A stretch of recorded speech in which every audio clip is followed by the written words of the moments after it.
신축 빌라가 지어지는 경우에는 현금 청산 대상자에 해당되시기 때문에 신축 빌라에 투자를 계획하시고 계시는 분들은 2023년 말까지 2023년 이전에 재개발이 되는 구역은 조심해서 투자 계획을 세우시고요.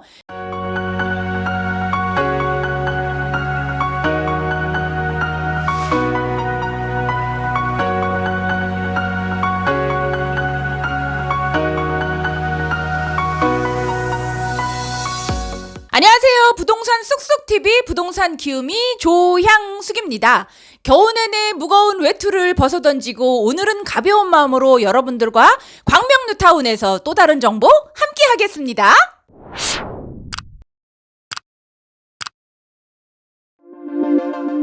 오늘은 광명에서 여러분들과 재개발, 재건축에 관한 소식, 그리고 여러분들께서 요즘 많이들 궁금해하는 소식을 알려드리려고 하는데요. 권리산정 기준일이 어떤 건지 궁금해하시는 분들이 많으실 텐데요. 권리산정 기준일은 도시 및 주거환경정비법 제77조 주택 등 건축물을 분양받을 권리의 산정 기준일로 표시를 하고 있습니다. 1항에 보면 정비 사업을 통하여 분양받을 건축물이 다음 각 호의 어느 하나에 해당하는 경우에는 제16조 제2항 전단에 따른 고시가 있는 날, 여기에서 고시가 있는 날은 바로 정비구역 지정일을 말하는 거고요. 또는 시도지사가 투기를 억제하기 위하여 기본계획 수립 후 정비구역 지정 고시 전에 따로 정하는 날, 바로 이게 기준일이라고 하는데요. 그 기준일의 다음 날을 기준으로 건축물을 분양받을 권리를 산정한다라고 얘기하고 있습니다. 여기에서 권리 산정 기준일에 4가지 항목을 보면 1호 1필지의 토지가 하나의 토지가 여러 개의 필지로 분할되는 경우를 말하는 거고요. 2호 단독주택 또는 다가구 주택이 다세대 주택으로 전환되는 경우, 그리고 3호는 하나의 대지 범위에 속하는 동일인 소유의 토지와 주택 등 건축물로 각각 분리하여 소유하는 경우, 그리고 마지막으로 4호는 나대지의 건축물을 새로 건축하거나 기존 건축물을 철거하고 다세대 주택, 그 밖에 공동주택을 건축하여 토지 등 소유자의 수가 증가하는 경우라 말씀드릴 수 있는데요. 이 부분을 조금 더 제가 풀어서 설명을 드리겠습니다. 도시 및 주거환경정비법 77조, 슈퍼 77조라고 불리우는 이 법은 아까 1호에 말씀드린 것처럼 한 필지의 토지가 여러 개의 필지로 분할되는 경우, 하나의 큰 필지가 각각의 여러 가지 조각으로 분리되는 경우를 말하는 거고요. 두 번째 2호에 대한 내용은 단독주택 또는 다가구 주택이 다세대 주택으로 전환해서 하나의 단독과 다가구 주택이 각각 호수마다 다세대 주택으로 변환되는 내용을 말씀드리는 거고요. 3호에 대한 내용, 동일인 소유의 토지와 건축물을 각각 분리하여서 토지 소유자 따로, 건축물 소유자 따로로 분리되는 경우가 3호에 대한 내용입니다. 마지막으로 제4호에 대한 내용은 나대지에 빈 땅 위에 새로 건물을 건축하거나 기존에 있던 주택이나 건축물을 허물고 철거하고 다세대 주택이나 공동주택을 지어 소유주가 증가하는 행위를 말하는데요.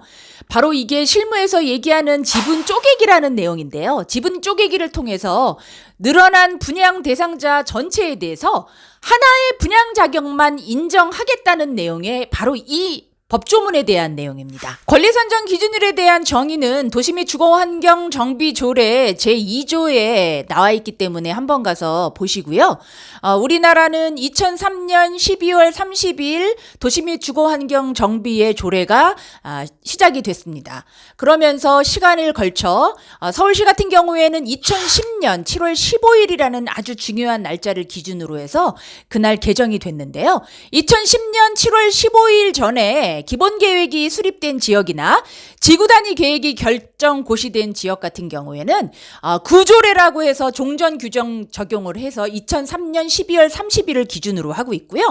2010년 7월 15일 이후에 기본계획이 수립되거나 지구단위 계획이 결정 고시가 된 날 같은 경우에는 구역 지정일을 기준으로 해서 변경 규정 조례가 적용되면서 신조례를 따르게 되어 있습니다. 다시 말해서 2010년 7월 15일 이후부터 최초로 재개발 기본세 계획이 수립되거나 정비 예정 구역이 신규로 포함되는 지역 같은 경우에는 신조례를 적용한다는 뜻일 텐데요. 그러면 여기에서 얘기하는 권리 산정 기준일 이후에는 그러면 분양 자격이 전혀 나오지 않는 걸까요? 아닙니다. 현금 청산이 무조건 되는 것이 아니고요. 권리 산정 기준일 이후에 지분 쪼개기를 하거나 토지 소유자가 증가됐을 경우에 한해서는 분양 자격이 하나만 주어진다는 얘기입니다.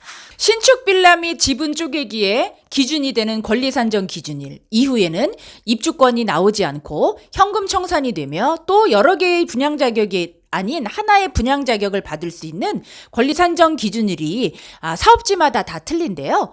공공정비 사업의 하나인 공공재개발 1차 5.6대책으로 나온 사업은 2020년 9월 21일을 기준으로 해서 권리 산정 기준일이 정해집니다. 그리고 공공주도 사업인 2사대책인 공공재개발 같은 경우에는 2021년 6월 29일 이전에 소유권 이전 등기를 하셨어야지만 현금 청산 대상자에서 제외가 되는 거고요.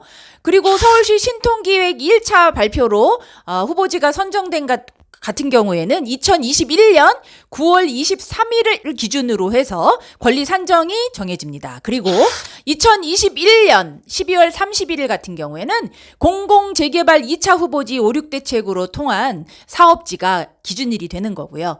그리고 그 이후에 공모구역으로 지정되는 민간재개발이나 공공재개발 같은 경우에는 2022년 1월 28일 이후에 신축 빌라가 지어지는 경우에는 현금 청산 대상자에 해당되시기 때문에 신축 빌라에 투자를 계획하시고 계시는 분들은 2023년 말까지 2023년 이전에 재개발이 되는 구역은 조심해서 투자 계획을 세우시고요.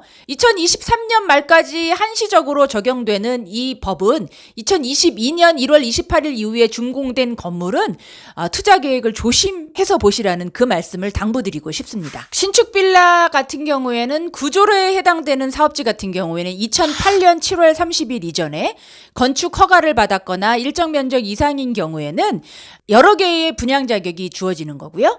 그리고 신조례 같은 경우에는 권리 산정일 기준일 이전에 준공과 그리고 함께 소유권 이전 등기까지 마친 경우에는 하나의 분양 자격이 아닌 여러 개의 분양 자격 또는 현금 청산 대상자에서 제외된다는 내용을 여러분들도 함께 알고 계시면 되실 것 같아요.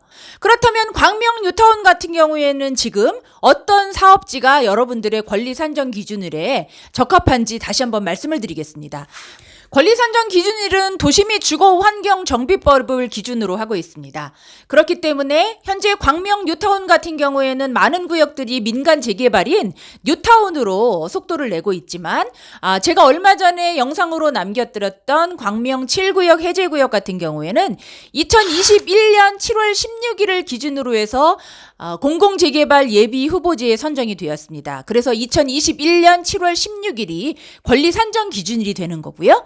그리고 2사대책의 하나인 3080 도심복합 사업의 하나인 8구역 같은 경우에는 2021년 6월 29일 이전에 소유권 이전 등기를 하신 분들만 우선권이 주어지기 때문에 현금 청산 대상자에 해당되지 않는다는 말씀 전해드릴게요. 정부에서 발표한 많은 사업지로 인해서 많은 분들께서 아직도 어떤 사업지가 어떤 기준일을 통해서 현금 청산 대상자인지 아닌지를 아직도 모르시는 분들이 많아서 말씀을 드렸는데요. 이 후보지를 통해서 후보지 선정 전에는 권리 산정 기준일을 통해서 투기 수요 억제를 차단하는 방법을 강구를 했고요. 그리고 후보지가 선정된 이후에는 토지거래 허가구역으로 묶어서 정말로 실수요자들만 재개발 구역에 들어올 수 있는 그런 방안을 투기 방지 대책으로 내놓고 있습니다.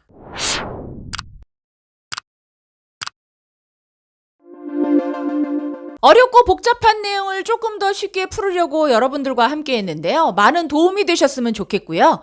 광명 사거리역 10번 출구에 있는 부동산 쑥쑥TV 부동산 키움이 항상 잊지 마시고요. 구독과 좋아요 그리고 알림 설정이 키움부동산의 부동산 키움이에게 힘이 된다는 사실 여러분들 함께 하겠습니다.